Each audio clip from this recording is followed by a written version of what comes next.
So everybody received a survey? I'm going to say it again for like probably the last time. In the top left-hand corner, you're going to fill in number 86, or right-hand corner. Okay?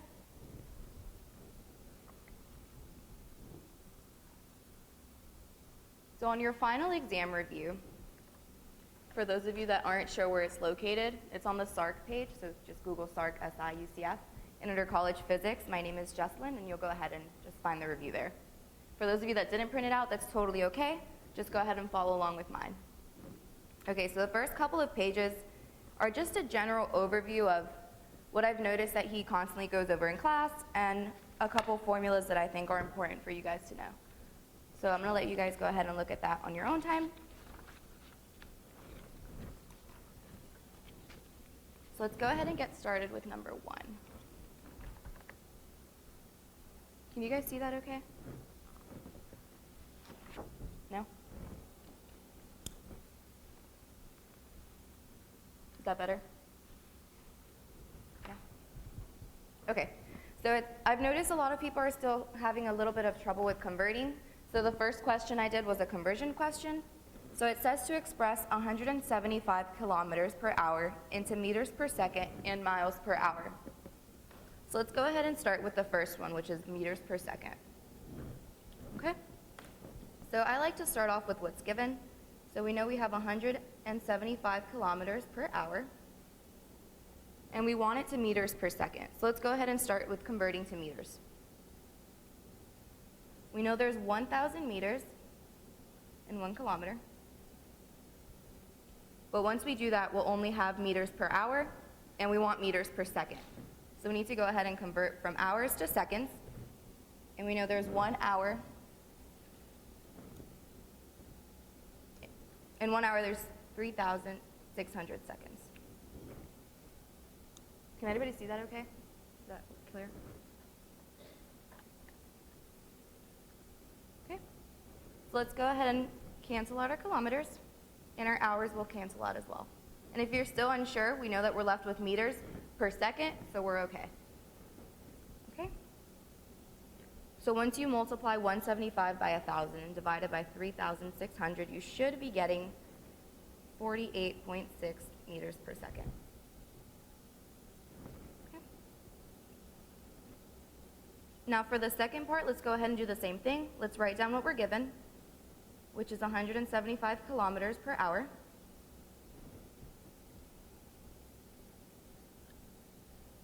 And we want miles per hour. So our denominator is okay, but our numerator is not. So let's go ahead and convert that.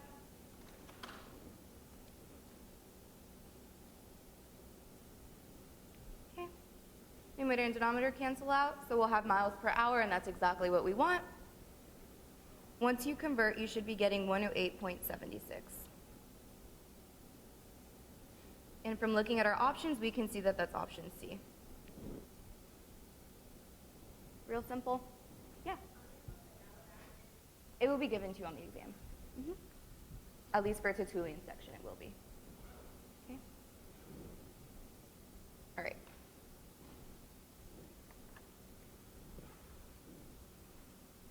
So for this one, it says that 2 ropes are attached to a boulder and produce the pulls shown in the figure as 2 vectors A and B at angles alpha and beta. Find the magnitude of the resultant pull if vector A is 52 newtons, alpha is 20 degrees, vector B is 145 newtons, and beta is 210. So let's go ahead and write everything given to us. So we know that vector A is 52 newtons, and we know that alpha is 20 degrees. We're also given vector B, which is 145 newtons, and we're also given beta, which is 210 degrees. Okay, so they're asking us to find the magnitude. So let's go ahead and separate everything into x and y components. So let's start off with A. So A of x would be 52 newtons. Is x cosine or sine? Cosine, awesome. So cosine of alpha, which is 20 degrees. Okay. And once you solve for that, you should be getting 48.86. Let's do the same thing in y direction. So AY will be the same thing, except this time we're doing sine.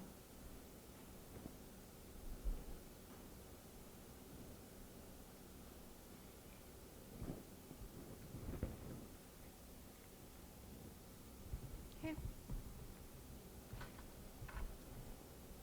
Now we have to do the same thing for B.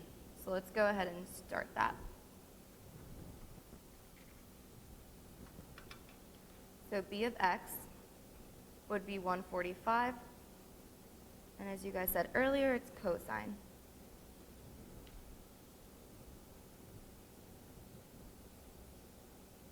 Okay. Once you solve that, you should be getting negative 125.57.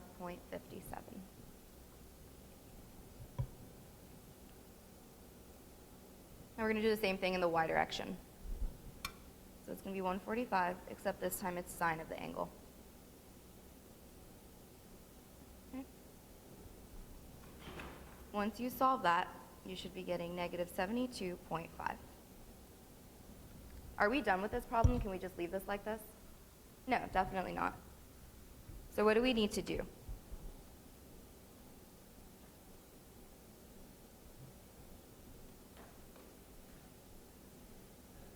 Awesome. You want to add them up. So you want to get all the totals for the x direction. We'll call it Rx.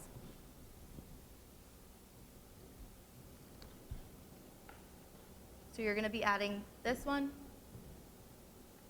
and this one. So you're going to be adding A and B only in the x directions. So once you do that, you should be getting negative 76.71. Now you're going to do the same thing, but for Ry. So Ry is going to be adding this one and this one.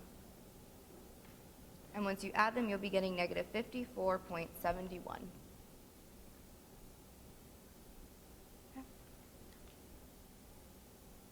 What are we supposed to do from here?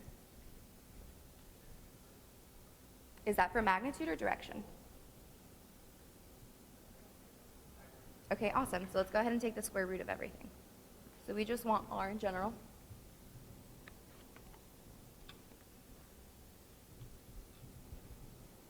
So let's go ahead and take the square root of the x direction, which we saw was negative 76.71.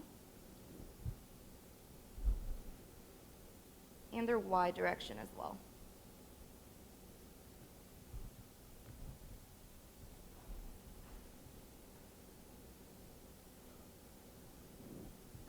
Once you do this, you should be getting 5,884.42 plus 2,993.18.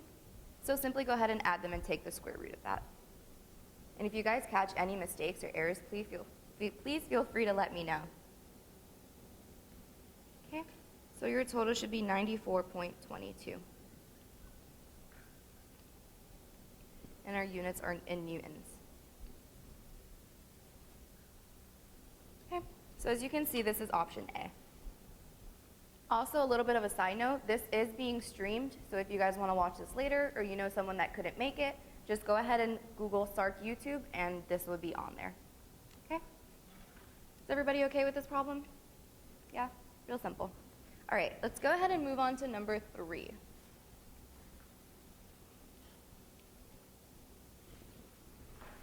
So it says, what's the magnitude of the average acceleration of a skier who's starting from rest reaches a speed of 20 meters per second when going down a slope for 4 seconds? So that was part A, and they also want you to know how far does the skier travel in this time. Okay? So like I said, I like to start off with everything that's given to me. So we know that he starts off at rest. So what does that mean? Right, V of O is equal to 0. Okay? We also know that he reaches a speed of 20 meters per second. So that means my final velocity is 20 meters per second. And we also know it takes him 4 seconds to go down the slope. So we have time is equal to 4 seconds. Okay. So So for part A, they want your average acceleration. So the average acceleration is your v of f minus v of o all over the time. So all these variables are given to us, so we can go ahead and just plug them in and get an answer. So it'll be 20 meters per second minus 0 all over 4 seconds. Once you solve that, you should get 5 meters per second squared. Okay. Any questions on part A? No. I promise we'll get to the more difficult stuff. Okay, so part B. Part B wants the distance traveled. So we know that that means our displacement is going to be v of o plus v of x all over 2 times the time.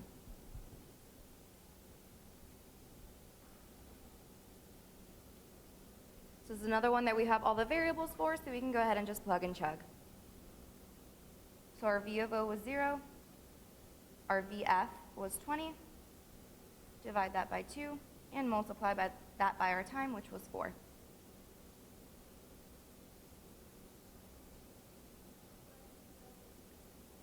It's just a constant. It's in the formula. Okay.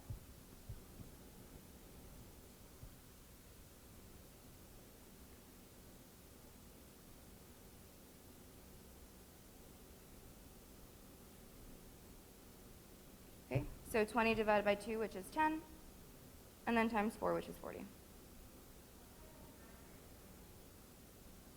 Would we be multiplying by time or acceleration? Time. How come? Right.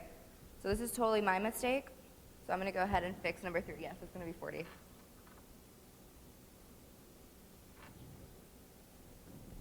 Okay, so just make a side note that number 3 for part B is 40. I'll go ahead and fix that in the review. Yeah.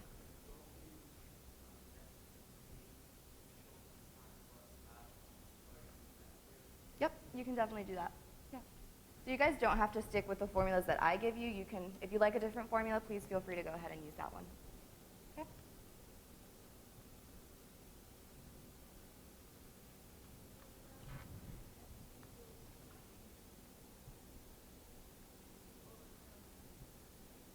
X equals v over t. What was the rest of it?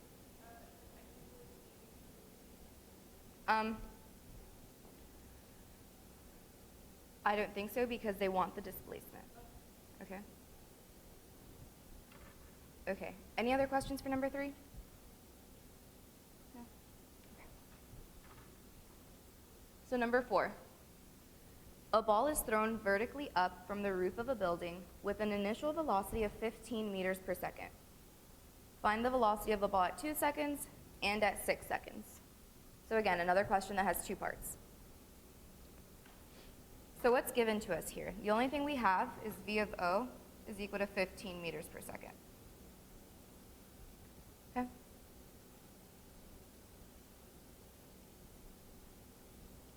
So let's go ahead and start with part A.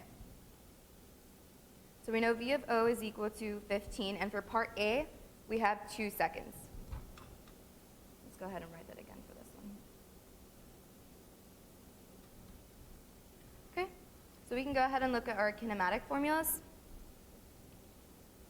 and use Vy is equal to V initial plus A times T. Is acceleration given to us in this case? What would we use for acceleration? Right, gravity. So it's interchangeable if they don't give you an acceleration. So you go ahead and just use your gravitational constant, which is 9.8. Okay, so Vy is equal to Vo, which we have, which is 15 meters per second. Would we be using a positive gravity or a negative in this case? Negative, how come? Right, so we're throwing something upwards, and your gravitational constant is inversely proportional to velocity. So if something's going up, your gravity is going down. Okay, so we'll be using a negative sign. and then our time was given to us, which was 2 seconds.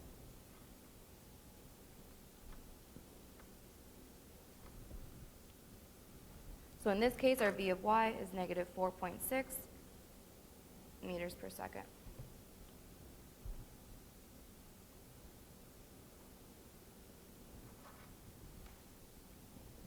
Okay. So for part B, they want your velocity at 6 seconds. Like I said, I like to write everything again.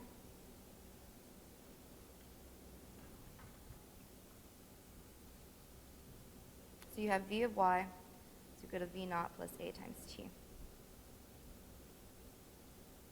Initial was given to us, which is 15. In this case, are we using a negative or a positive again? Negative, awesome. And our time was 6 seconds. All right, so when you go ahead and solve that, you should be getting negative 43.8 meters per second. And from looking at our options, that's option B. Are there any questions on this one? All right.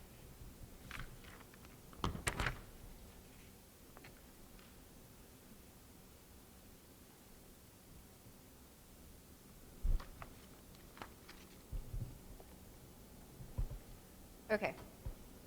So a bullet is fired horizontally from the top of a boulder and hits the ground in 2.4 seconds. Find the height of the boulder. So let's go ahead and write everything given to us. What should be our v of O? 0. Awesome. And the time is 2.4 seconds. What are we looking for? Height. So again, we're going to go to our kinematics formulas. And if you're not sure or don't remember what these formulas are, I did put them in the beginning. I believe it's under chapter 3 or 4. Okay.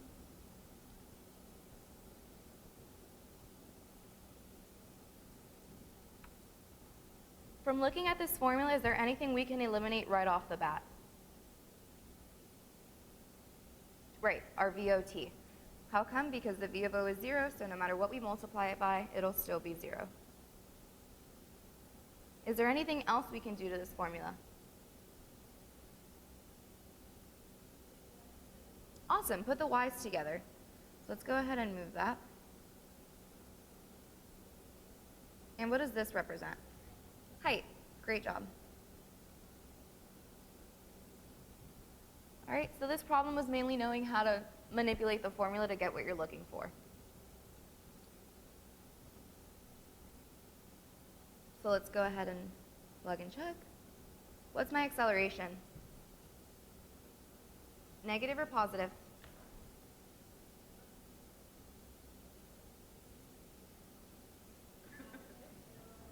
Awesome, so we're throwing something down, so gravity's going up, so we'll be using a positive constant. Okay. And our time, which is 2.4.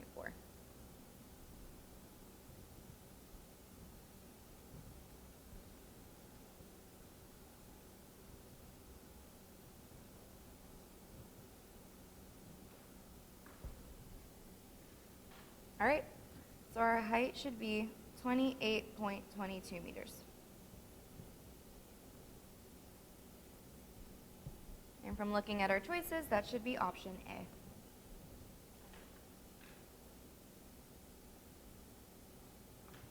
Any questions on this one? No?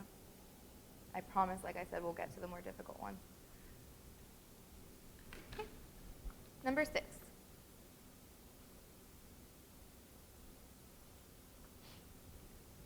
So it says a basketball player jumps at an angle of 50 degrees relative to the floor to perform a shot. At what speed should he jump to rise 3.4 meters above the floor? So let's go ahead and draw this. I know a lot of you are visual learners, so I'm going to be drawing throughout the whole session.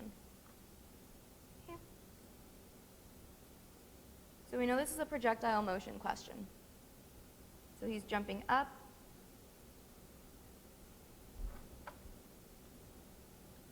at an angle of 50 degrees. So given to us theta is 50 degrees and the height is 3.4 meters. What are we looking for in this problem? Speed, which one? Final, initial? I heard it, initial. Awesome.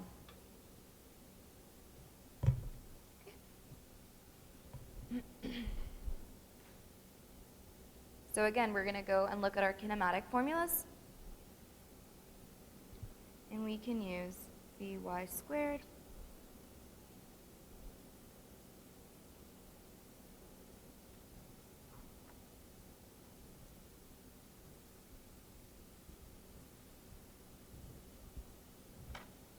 Is there anything I can do to help this formula get rid of some stuff to make it easier for us?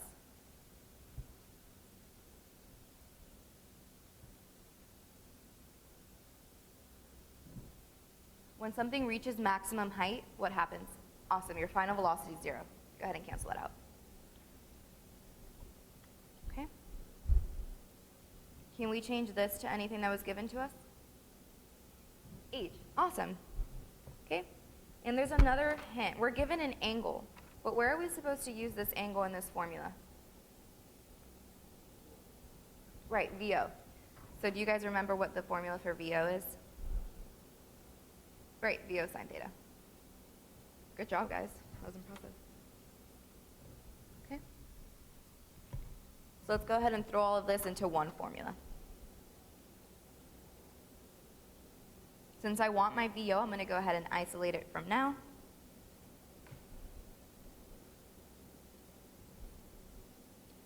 What am I using for acceleration? G.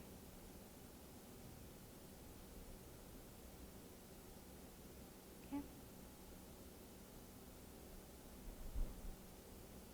So let's go ahead and divide.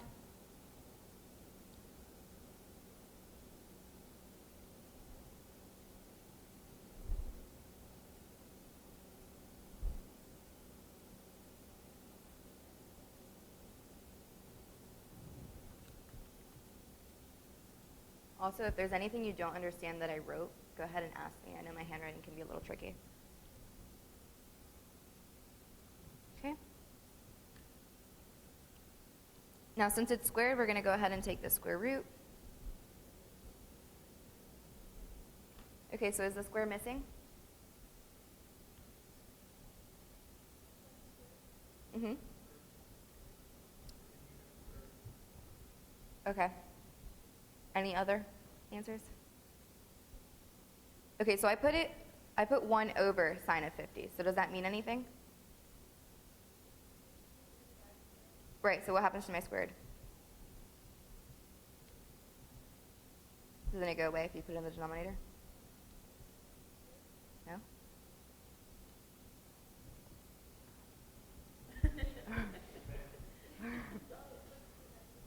Mm-hmm. Yeah, it'll go away.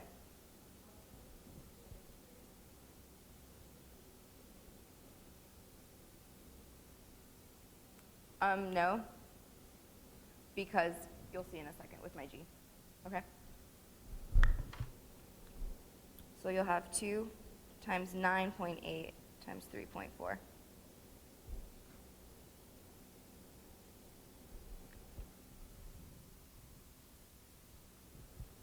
For those of you that come to my sessions, you guys know that I like to divide things and do things part by part. So when you solve this, you should be getting 8.16.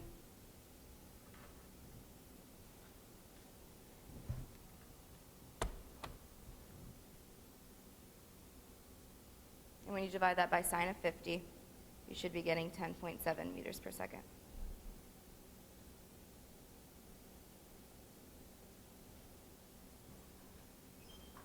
And that'll be B.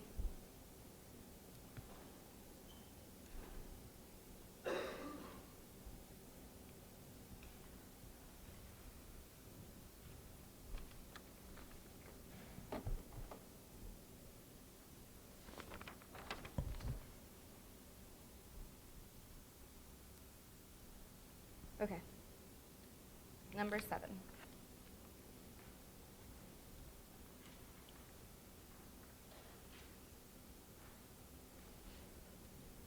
So it says a golf ball is driven from the tee with an initial speed of 37 meters per second and rises to a height of 5.2 meters.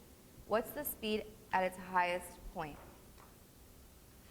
So let's go ahead and write what's given to us. So it says our initial speed is 37 meters per second.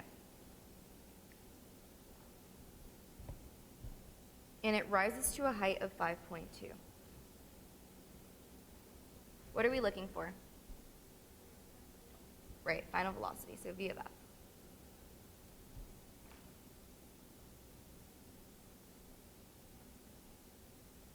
So again, we're going to go to our kinematics formulas. Vf squared, v naught squared plus 2a.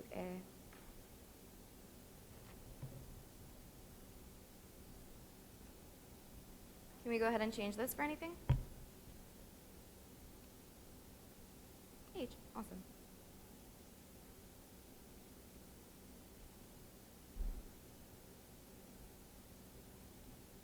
Is our acceleration or gravitational constant positive or negative? Negative, awesome. So we're going to go ahead and add that right there. Okay. Another one that we can just plug and chug.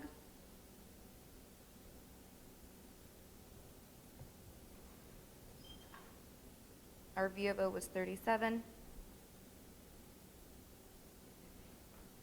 Don't forget that if you're going to go ahead and change it from positive in addition to a subtraction, don't write your negative 9.8 under the square root. And our height was 5.2.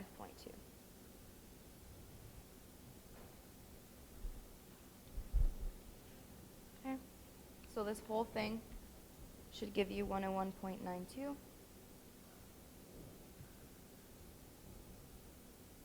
And your V of F will be 35.6 meters per second. Like I said, if you guys catch a mistake, please let me know. Okay, and from looking at our options, this is option D. Any questions on working with kinematic formulas and knowing how to rearrange them? Or when to use positive or negative G's? Are we going to? Probably not, only because what does MGH work with? Potential energy, okay? So I would stick to your kinematic formulas for these. All right, let's go ahead and start with number 8. So it says a block is placed on a table with a weight of 200 newtons and is attached to a hanging block with a weight of 100 newtons. Ignore all frictional effects, which is very important, and assume that the pulley is massless. Find the acceleration of the two blocks. So like I said, I know a lot of you are visual learners, so let's go ahead and draw this out.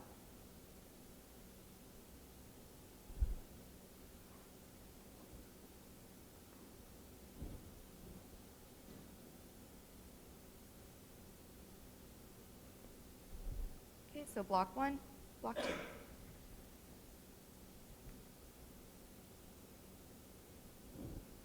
It told us that block 1 was 200 newtons.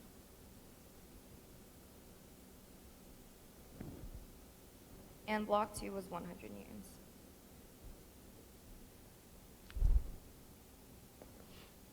What formula should we be working with here to find the acceleration? F is equal to ma.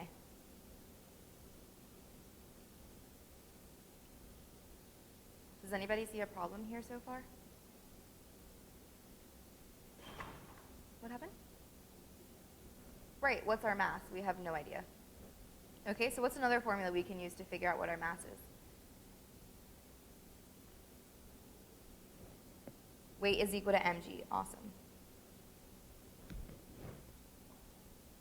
Okay, so we're given our weight, so let's go ahead and try to find the masses for both blocks. Okay, let's go ahead and divide by g. Since we want our mass isolated, that'll cancel out. We know for mass 1 we can use weight over your gravitational constant. For block 1, our weight was 200. And it's going to be all over 9.8. So mass 1 should be 20.41. What are my units for mass? Kilograms, awesome. Let's go ahead and do the same thing for mass 2.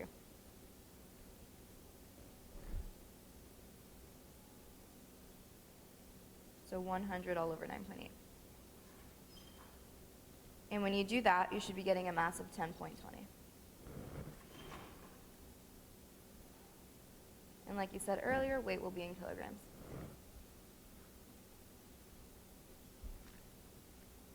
Okay, so now that we found our masses, we can go ahead and continue with our F is equal to ma formula.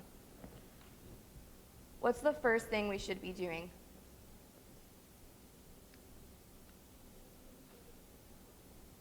Okay, so let's go ahead and find the forces acting on everything. So what's acting on block number 1? Just the tension, awesome.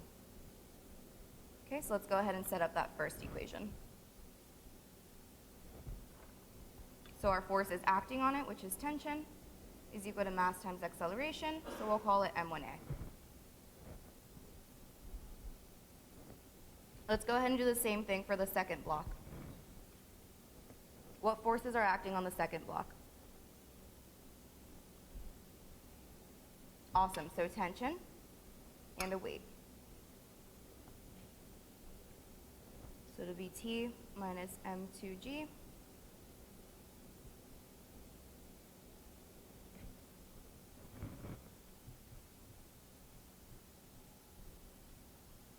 What are we looking for in this equation?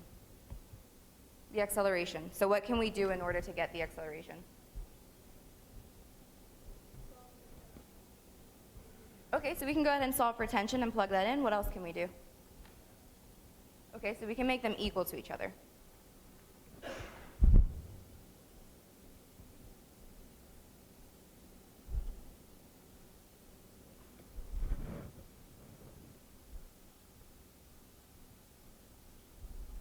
All right, so you want your acceleration and your gravity on separate sides. So let's go ahead and move that acceleration to the other side.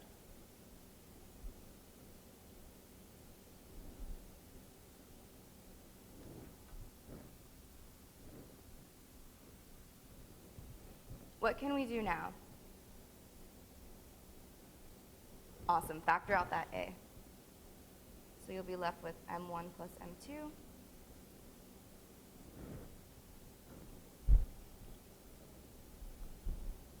Now, since we want acceleration by itself, simply just divide by m1 plus m2.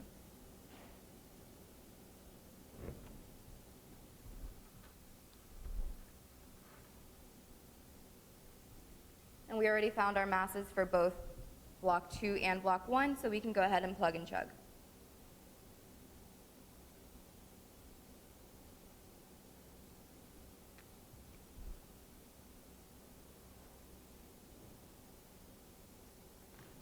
That's an 8. Okay.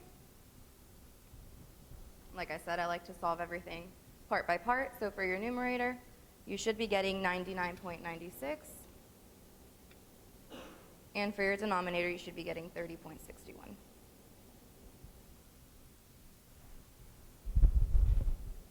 And once you divide both, you should be getting an acceleration of 3.27 meters per second squared. And from looking at our options, that's option C. Are there any questions on number 8?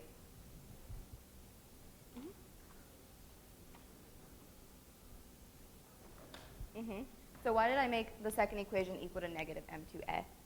Are you asking about the m2g part? Yeah, the m2a. Okay. Anybody want to help him out? Okay, so acceleration's going down, so is our second part. Does everybody agree? We're pulling it down. Acceleration's being lifted down. Make sense? Does that answer your question? Okay, but you also have to take into account where the acceleration is going. On both sides. So you have to look at the g and the acceleration. that answer your question?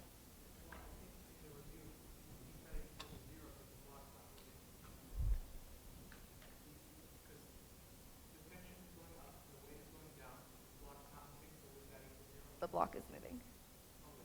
Mm-hmm. It's accelerating. That's totally okay. Yeah, no such thing as a dumb question. Okay? So does that clear up your question? Awesome. All right, any other questions on number 8? Awesome, let's go ahead and move on to number 9.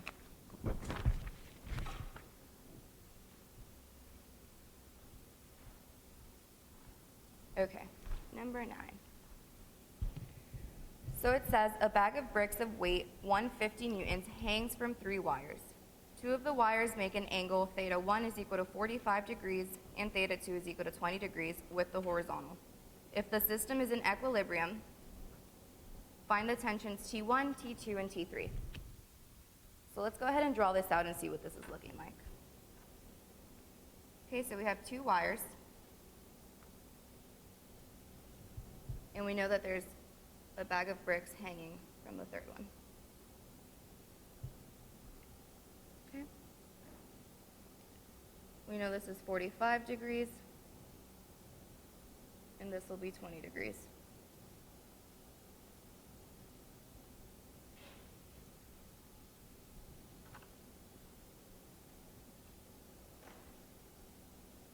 What formula are we using for this?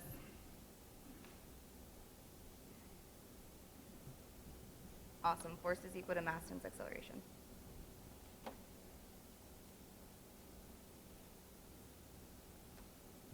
All right. So where's my T1 located? Right under the 45. And where's my T2? Under the 20. And where's my T3? Yep. So he can totally give you this question like this and expect you guys to draw it out. So I want to make sure you guys know where everything goes. Okay, let's go ahead and solve for, which one do you guys want to solve for first? What's the easiest one? T3, awesome. So T3, what else is happening on T3? Wait, adding or subtracting? What's that equal to? 0, how come it's 0? It's not accelerating, correct. All right, so let's go ahead and move my weight over. So we have T3 is equal to weight. Weight was already given, so we have T3 is 150 newtons. Sorry guys, I know my handwriting is awful.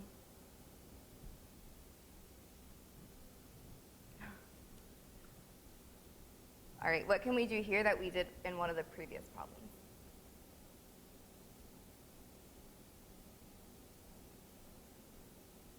Are we working with 2 different components? Yeah. Yeah, awesome. So we can go ahead and separate this into X and Y components. But what's going on? Where's my X component? Where's my Y component? Like what's... Okay, so let's go ahead and look back at our diagram. Does T1 have an X and a Y component? Does T2 have an X and a Y component? Yeah, awesome, they both do. So let's go ahead and work with T1.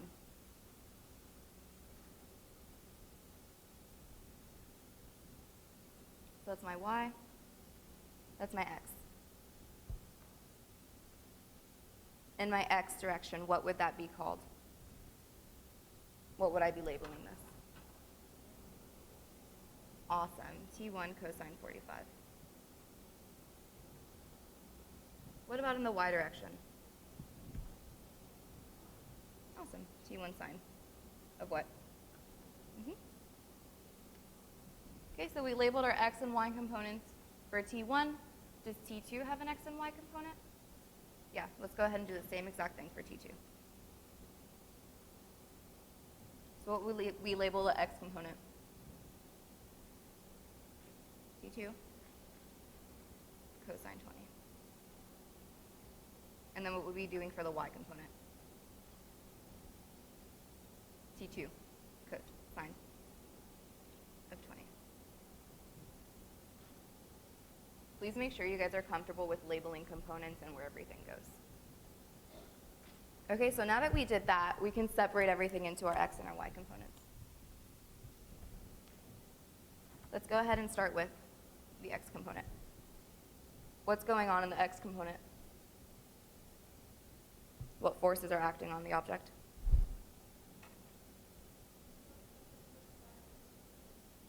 Okay, are they both positive? Are they both negative? What's going on? Which one's positive? Which one's negative? T2 is positive. How did you guys know that?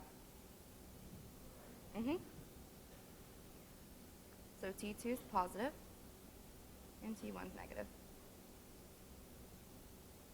What does that equal to? 0, still no acceleration.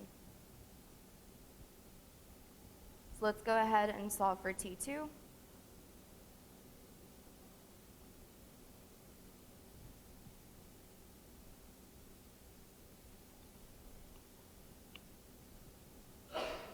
Bless you. Can I do anything else to get rid of my T2? Or get T2 by itself? Divide by cosine 20.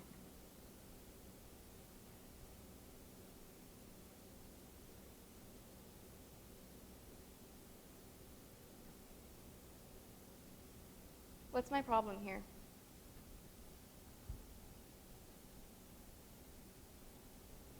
Two unknowns. Awesome. So let's go ahead and try to figure out T1, which is in our formula.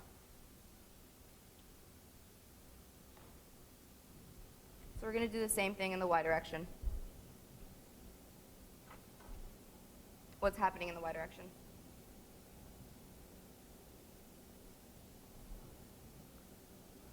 Are they both positive, negative? Awesome.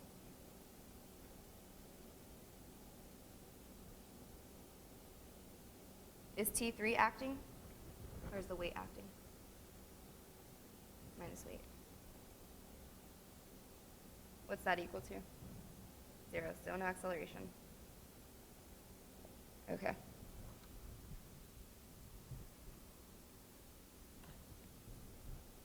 So we already solved for T2, so in this equation, what will we need to solve for? T1, awesome. So let's go ahead and do that. What can I do first to make this a little bit simpler?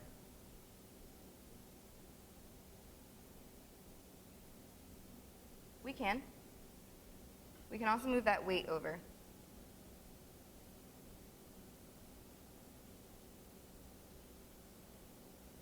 I don't know about you guys, but I don't like to work with negatives. Okay. Now let's go ahead and replace that T2 with what we found for T2, which was T1 cosine 45 all over cosine 20. That way we only have one unknown. It's about to get really pretty.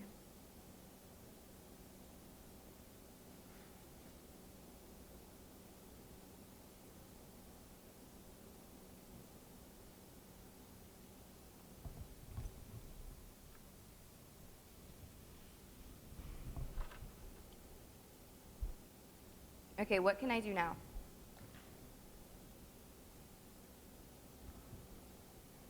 Yeah, we can do that. Factor what? Awesome, so let's go ahead and factor out that T1 since that's what we're looking for.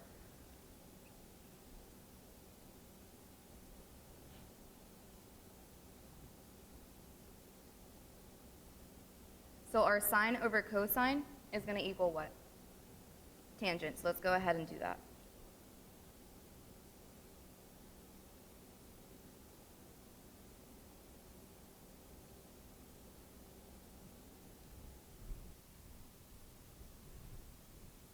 Now you want your T1 by itself, so let's go ahead and divide by all of this. I'm not going to write it twice.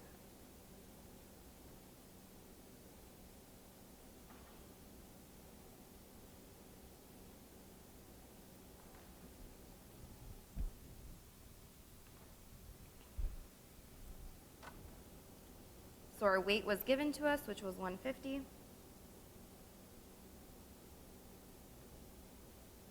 And then you can easily solve for the bottom. So when I solved for T1, I got 155.53 newtons. Are we done with this problem? No.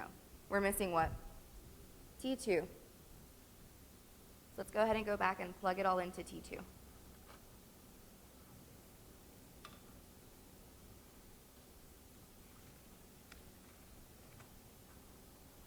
Okay. So we were given T2 is equal to T1 cosine 45 all over cosine of 20. Go ahead and replace that T1 with 155.53.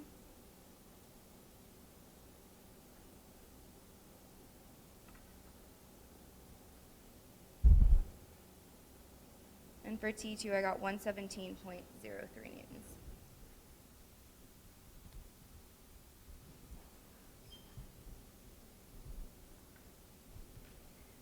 So let's go ahead and write down all the values we got so it makes life a little bit easier. So T1, we got 155.53. T2, we got 117.03. And T3 was already given to us, which was 150. And from looking at our options, that'll be option A.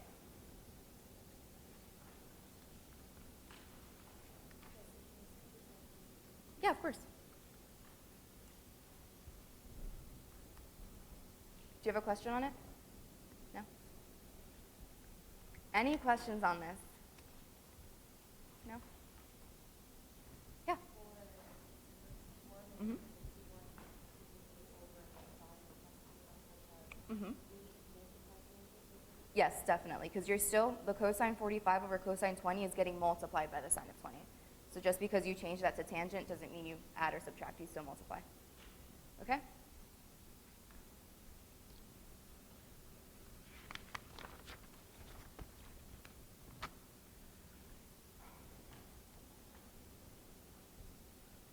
All right, let's move on to number 10.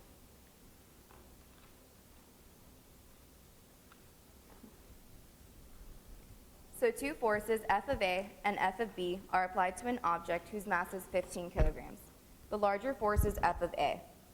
When both forces point along the x-axis, the object's acceleration is 1.50 meters per second squared. However, when F of A points along the x-axis and FB points at 120 degrees from the positive direction of the x-axis, the acceleration is 0.70 meters per second. Find the magnitudes of FA and FB.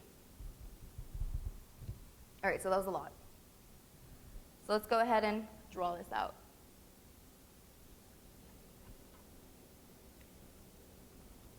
Okay, one box. Both F of A and F of B are acting on it. Told us that the mass was 15 kilograms and the acceleration was 1.5 meters per second squared. Let's go ahead and do the same thing for the second box. This time FB has an angle, and F of A didn't change.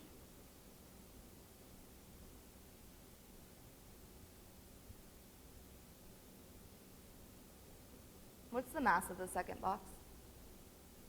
Same thing, didn't change. The only thing that changed was the acceleration.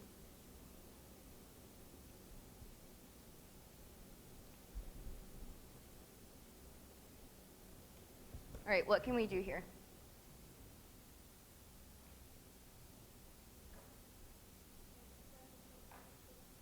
Awesome, X and Y components. Do you want to just do it of force B or of everything acting on the box? Awesome, everything acting on the box. So what's going on in the first box?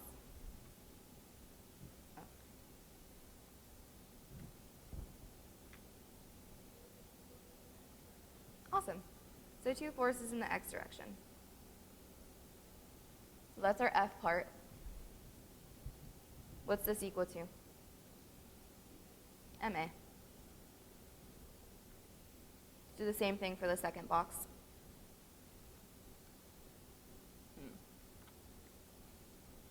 Okay. So the second box, FA didn't change. The only thing that changed was FB now has an angle. Is that going to be cosine or sine?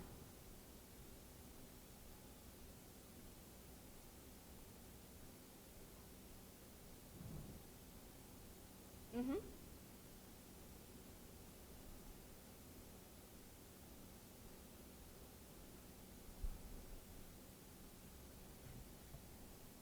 Okay. So we can go ahead and try to solve for, what do you guys want to solve for first? The top one? Sure. So from number 1,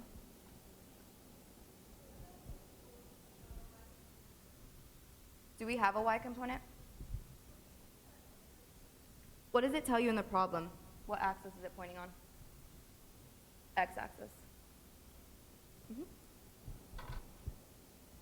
So from 1, let's go ahead and solve for f of a. Simply go ahead and move the fb over.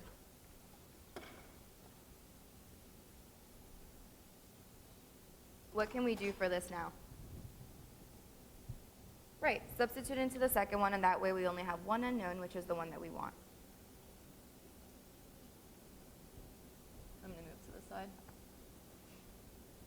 So let's do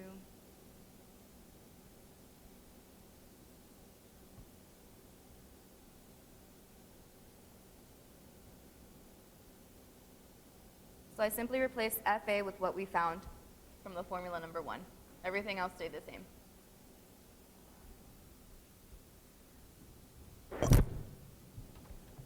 Like I said, you want your acceleration and your f of b on the same side. So let's go ahead and move MA over.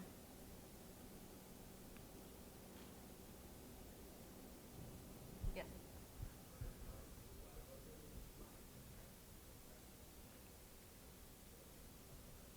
Great question. So it's actually, it hasn't completely gone to the left direction. I know where you're seeing it, but since everything's pointing in the x-axis, I wouldn't touch with your negative and positives. Okay, you can do that too. You can think of it in both ways. The first way is easier for me to understand it.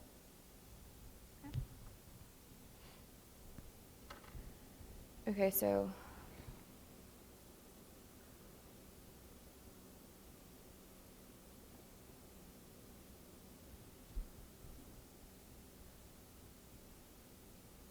what are we solving for in this equation? FB, awesome. So what should we do? Factor it out. When I factor that out, am I just left with cosine of 120? Minus 1. Great catch. Okay. Can I factor anything out on the right side? Your m.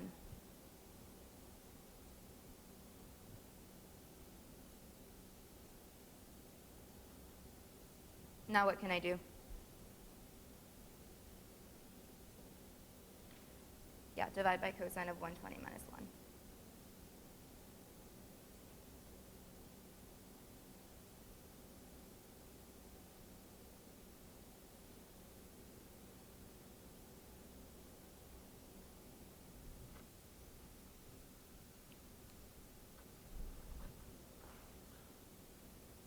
Our mass, which was 15, A2, which was 0.70 minus 15.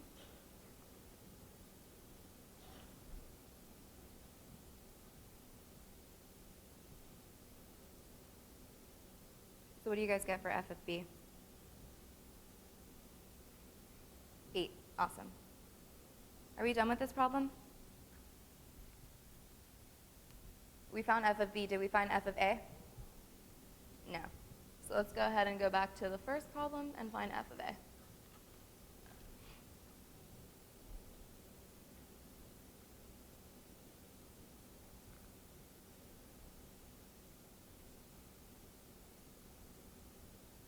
Okay, so simply plug and chug. And what do you guys get for f of a? Awesome, 14.5.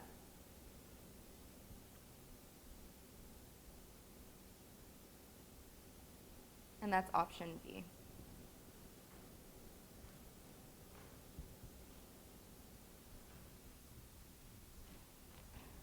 Any questions on this one? Yeah. That's okay. No, it doesn't have to.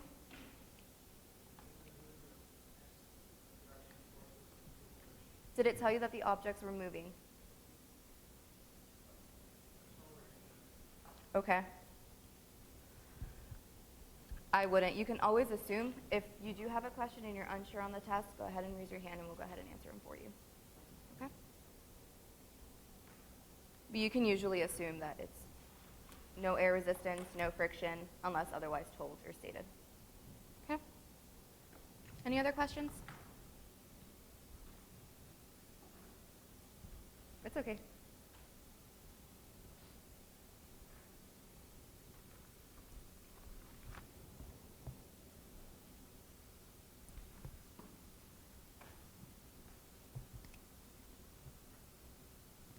Okay.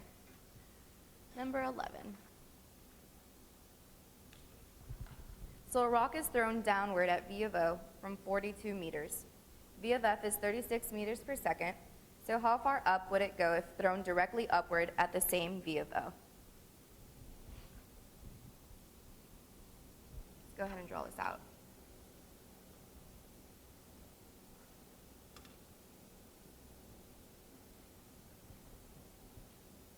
So what's given to us? We have V of O. What's my V of O? Is it 0? So what is it? What's my V of F? Yep. And what does 42 represent? Height. Awesome.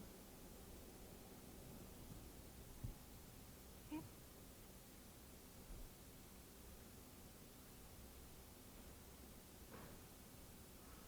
Now for this one, there's two equations. There's a down equation and an up equation. Which one should we be using, down or up? Down, how come?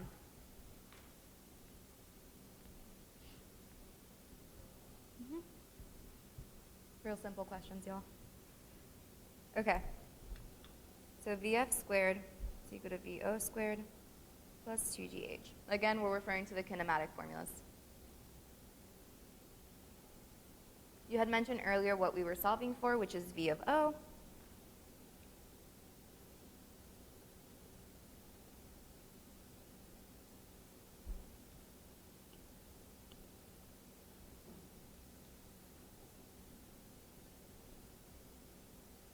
Plug and chug, and you should be getting 21.7.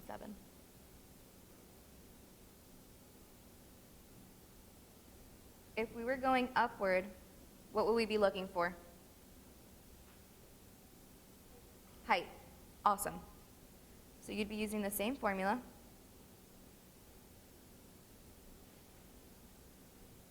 Again, this is upward. This is not related to this question.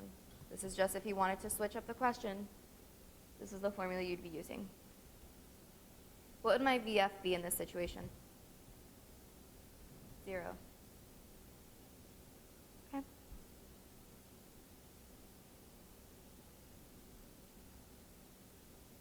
Then you would just solve for your height, which is VO squared over 2G. Okay, so this is option B for number 11.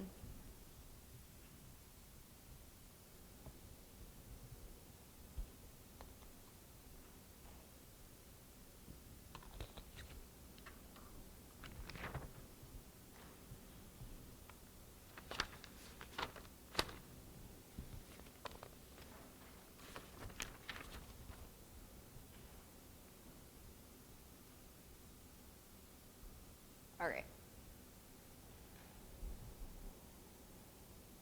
So the Earth rotates once per day about an axis that's perpendicular to the plane of the equator. Assuming that the Earth is a sphere with a radius of 6.38 times 10 to the 6 meters, determine the centripetal acceleration of a person situated at a latitude of 25 degrees north of the equator. Okay? I heard a bunch of sighs.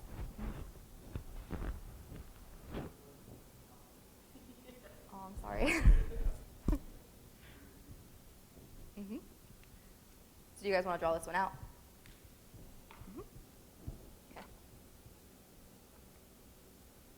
You have your Earth. angle is 25 degrees. What are we looking for? Okay, so what's my formula for centripetal acceleration?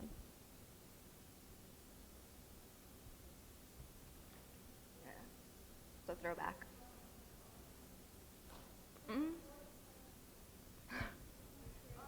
V squared over R. All right, when's your exam? Monday. Okay. What's my only problem?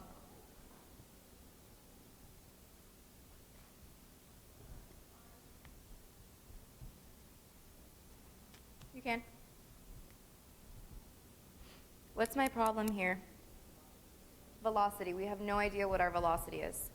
So how can I solve that? All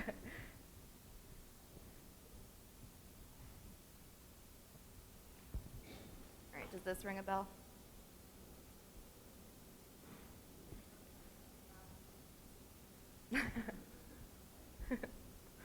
Okay. So let's go ahead and solve for everything.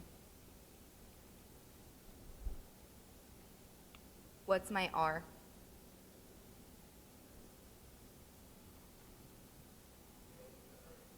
Okay. Which is?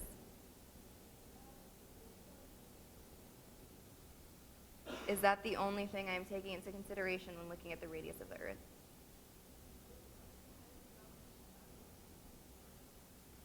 Okay. Well, it says a person is situated at a latitude of 25 degrees north of the equator. So I should be taking the cosine of that angle.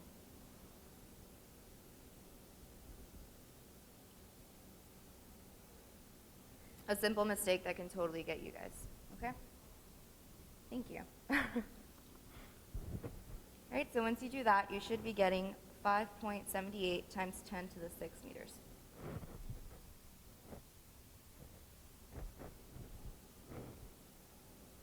What does T in this equation represent?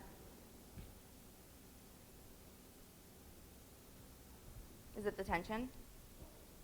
No. So what is the period in this equation? 24 hours. Do we work in hours? No. So we're going to need to convert that to seconds. How do I do that? Yep.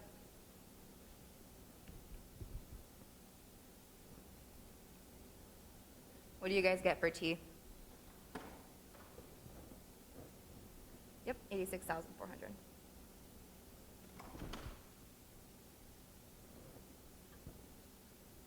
All right, so now we have everything. We can go ahead and plug and chug.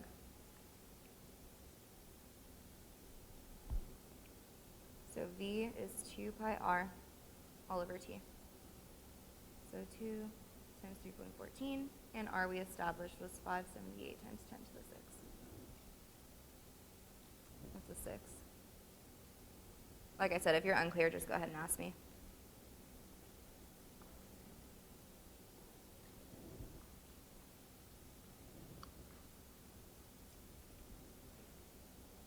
So what do you get for V?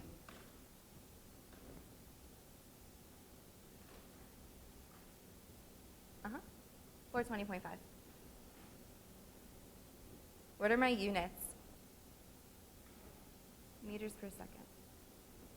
Am I done with this problem? No.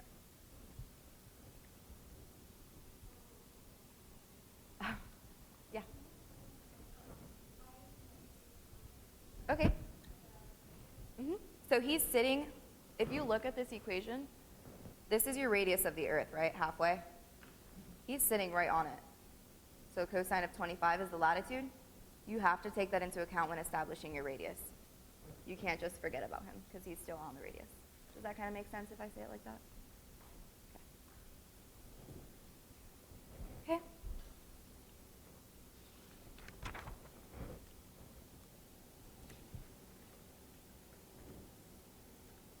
So A of C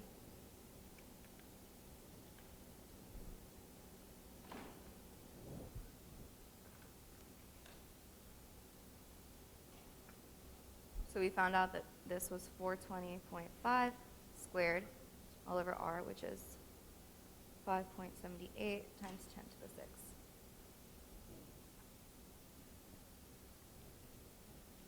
So I got 3.06 times 10 to the negative 2 meters per second squared.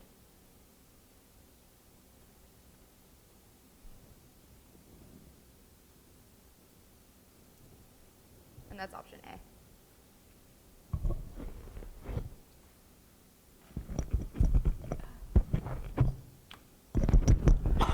Bless you. Are there any other questions for number 12?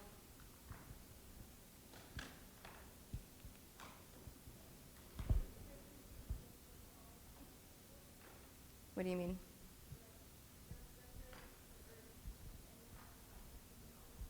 Yeah. So if you wanted, if I gave you a radius here, or here, or here, it's all the same. All be the same. If there was 4, yeah. Yeah. Yes, yes. Because he's sitting on the radius. He's actually sitting on it. Like he's on this line. This is where he's at. Okay? Does that make sense? Yes.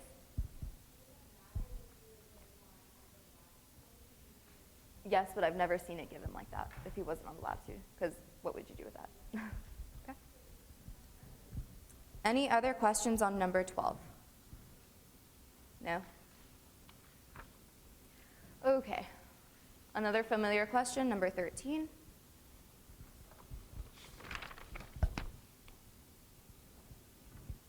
So it says a satellite is in circular orbit around the Earth at a height of 268 kilometers above the Earth's surface. Find the orbital speed. What's the first thing you have to do in this equation? Okay, what about it?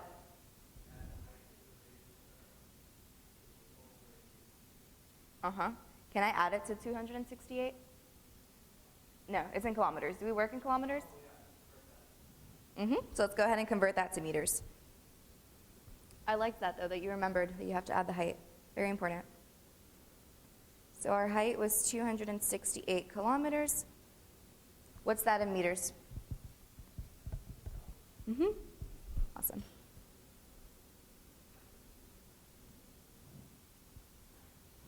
Okay, let's write out everything else that's given to us. What else is given to us in this equation?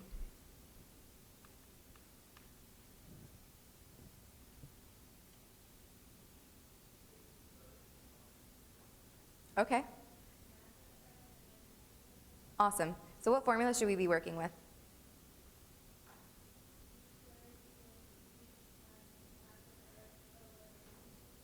Awesome. So keynote that I heard everybody say, the radius is the radius of the Earth plus the height. Very important.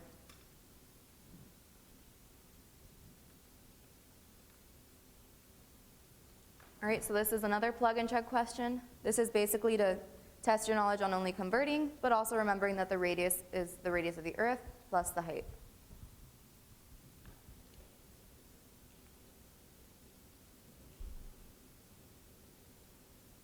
All these constants will be given to you on the test, so there's no need to memorize them.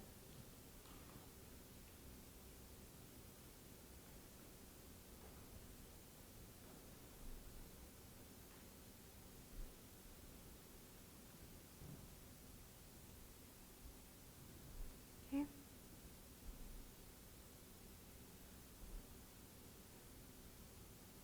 That's a 3.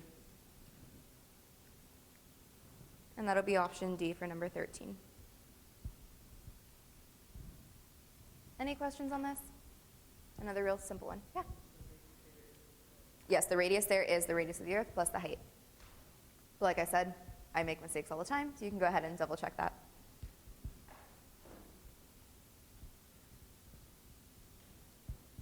Any questions on number 13? No? Awesome. Ooh, number 14.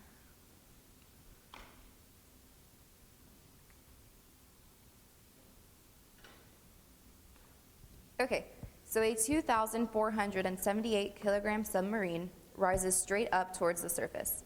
Seawater exerts both an upward buoyant force of 12,345 newtons on the submarine and a downward resistive force of 3,412 newtons. What's the submarine's acceleration?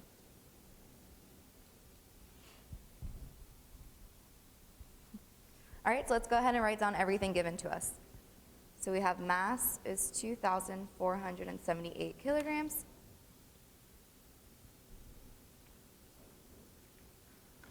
Force is, oh no, I forgot to change it. Okay, we're going to change this force to 34,345. Like I said, I make mistakes all the time. Okay?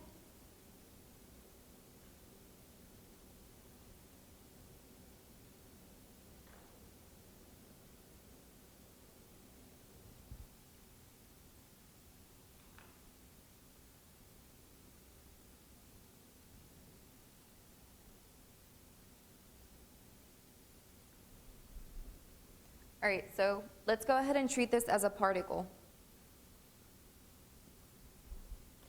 So it's already telling you there's an upward force and there's a resistive force going down. Is there anything else we're missing?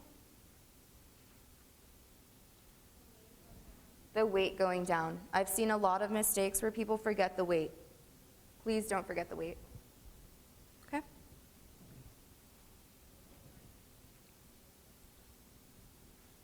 What formula are we working with? Yep. Definitely. Okay. So what are the forces acting on it?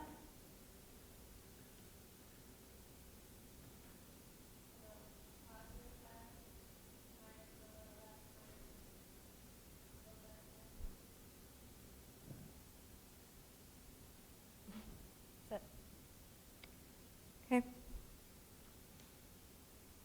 Divide by m. Awesome.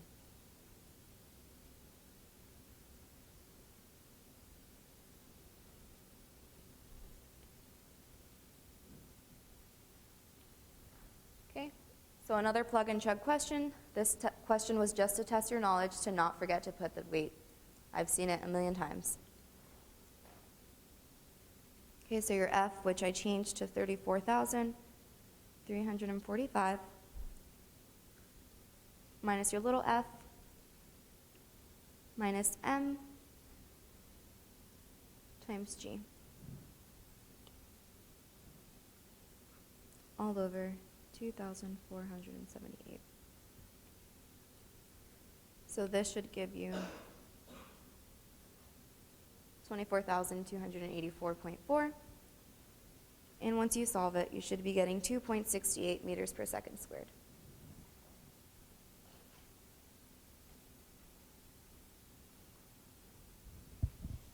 And that's option C.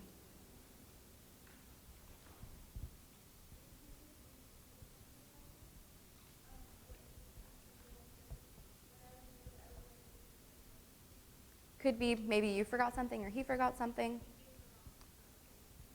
That too. He's also human, make mistakes. Okay. Any questions on 14 before I move on to 15? Yes?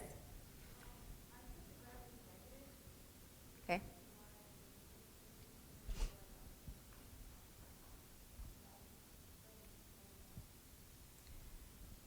That's a good question.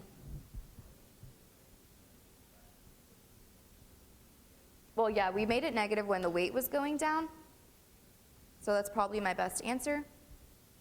But I see where you're going because the gravity is going up. But definitely keep it negative because it was already included in the formula. So just like number,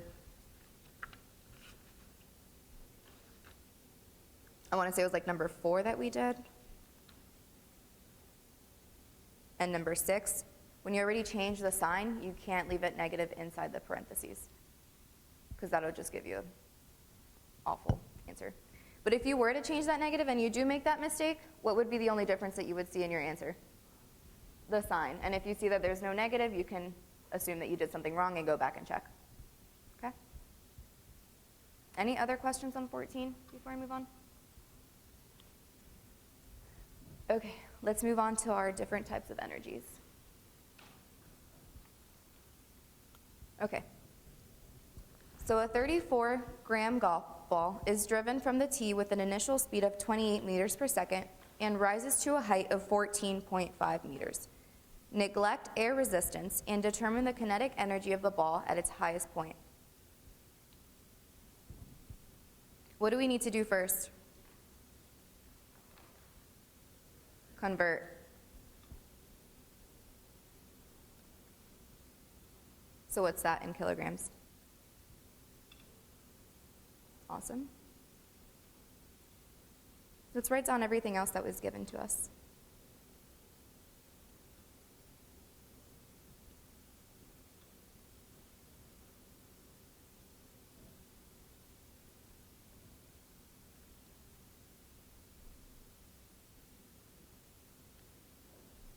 What formula should we be working with?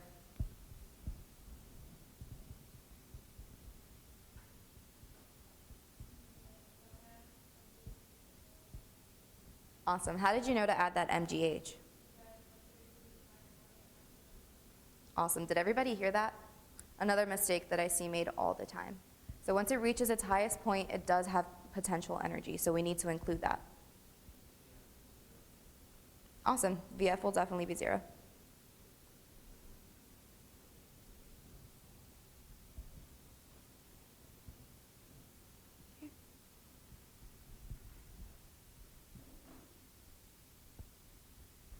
Another equation that we can just plug and check.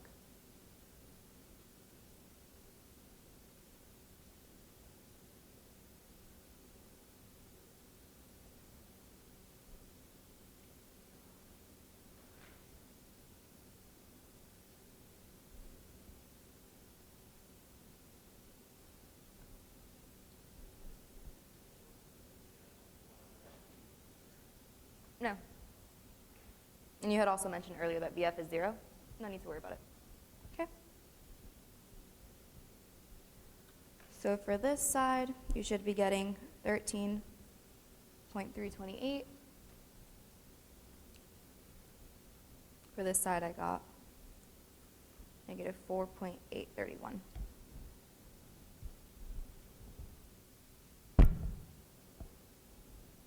Right, so your final kinetic energy should be 8.5 joules. And that'll be option A.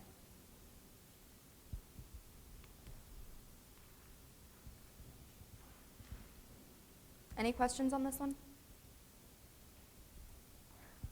No? Okay.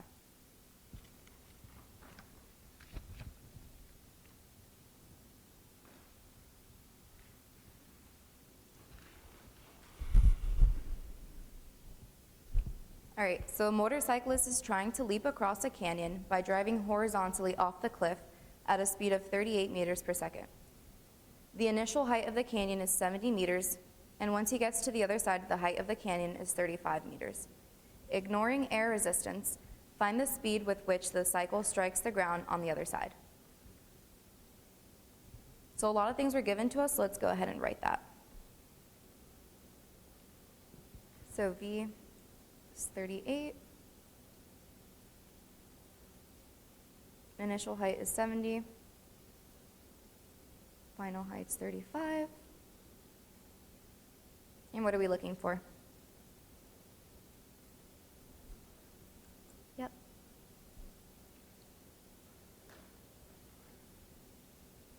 So once the cycle leaves the cliff, what forces are acting on it? Anything else?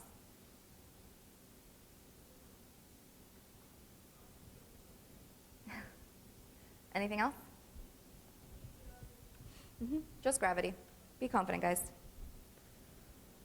So what does that mean about the work done by non-conservative forces? 0. So what does this mean for mechanical energy? Okay, so what does that mean?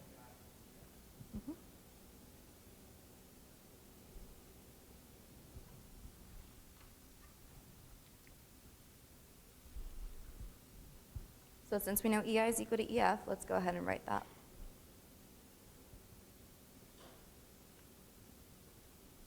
I like my finals first, so I always swap it around. That's just me.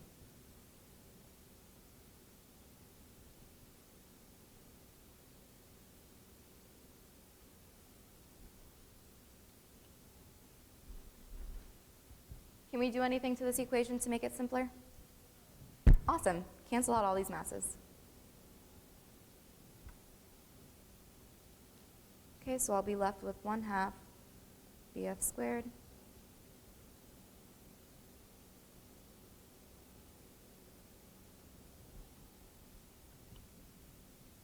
okay, and we said we were solving for V of F.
All right.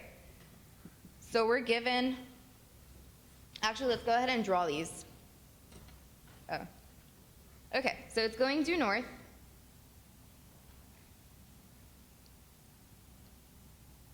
At a velocity of 25 meters per second. And it's traveling northward 70% of the time. Let's go ahead and do the remaining 30%, which is going southward. Velocity of south is 30 meters per second.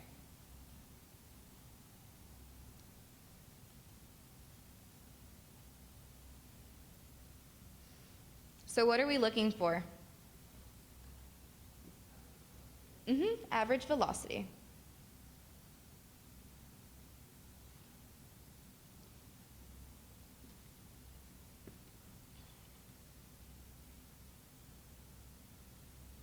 All right, so we have to take both situations into account.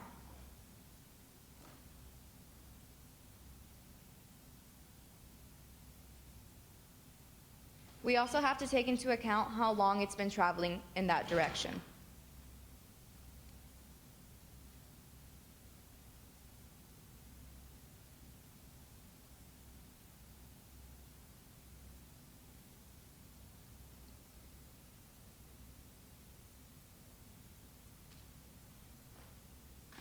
How come the 70% and the 30% aren't our actual time?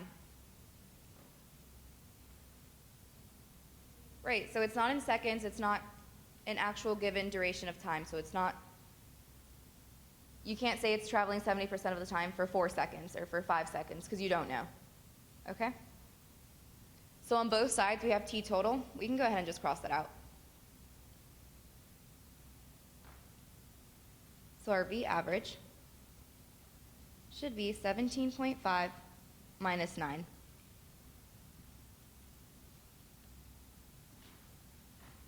And that should give you 8.5 meters per second. And that's option C for 22.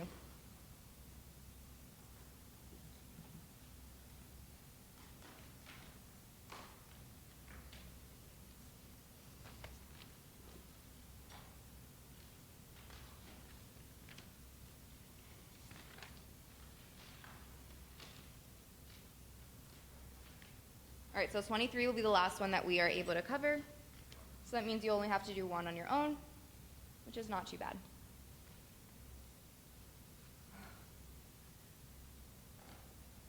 For 23, I'm actually going to do it on a separate sheet of paper because it's a little long.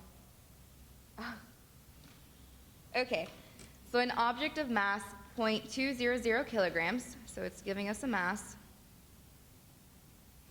is vibrating on a horizontal frictionless table. So that's where your question came about. He'll always tell you, okay? The spring has a constant of 545 newtons per meter. The spring is stretched initially to x of O is equal to 4.50 centimeters. Red flag, centimeters, good one. And it's then released from rest. Okay, so determine the final translational speed, v of f, so it's telling you exactly what it wants, of the object when the final displacement of the spring is 2.25 centimeters. So that's a lot. There's a lot going on right now.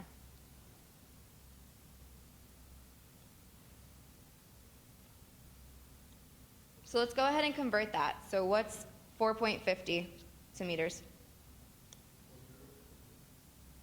Awesome. And what about 2.25?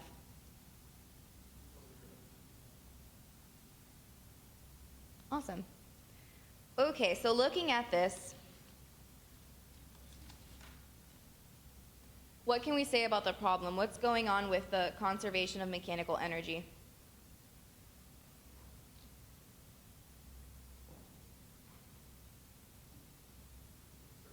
Okay, so what does that mean?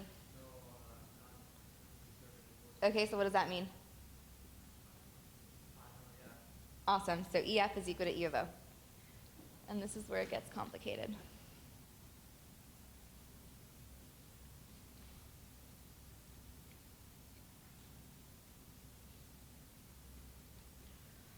Okay. What forces are going on here? What's going on Is it just kinetic energy and potential? Okay. So let's go ahead and write all of that. So it's going to be 1/2 mvf squared plus 1/2 I omega squared plus mghf plus 1/2 kx final squared. So that's all my finals. And that's equal to 1/2 mvo squared plus 1/2 inertia times omega squared plus mgho plus 1/2 kx initial squared. Okay, so that's a lot. It doesn't even all fit. Okay. Okay. Can we make our lives a little bit easier with this formula? How?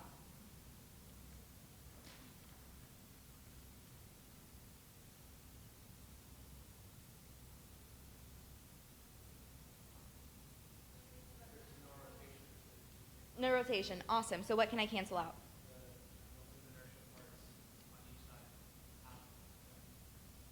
Okay. What? Okay, we can get rid of more stuff. Initial velocity 0. What else? What about the height? What's going on there?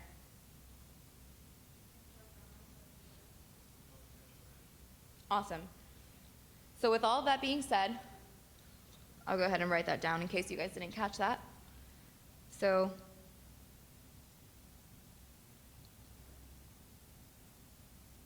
horizontal table.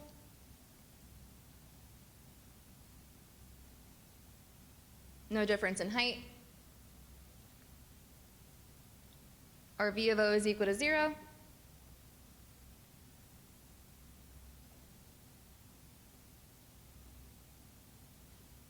And our objects are not rotating. So that made our lives a lot simpler, and we're left with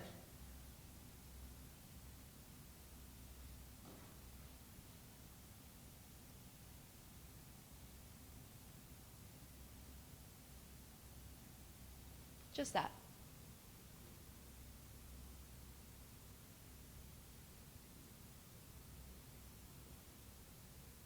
So what are we looking for?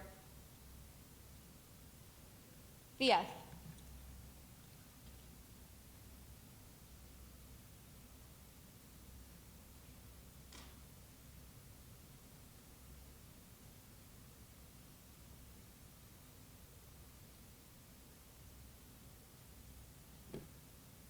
And then we can just plug and chug.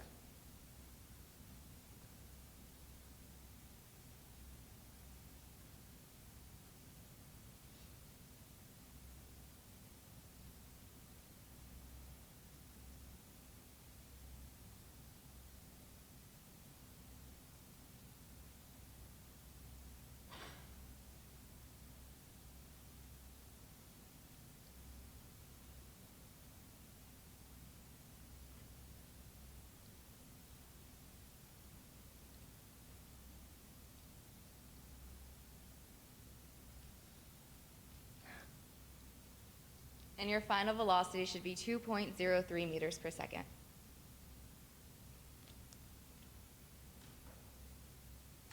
And in your packet, that will be option B.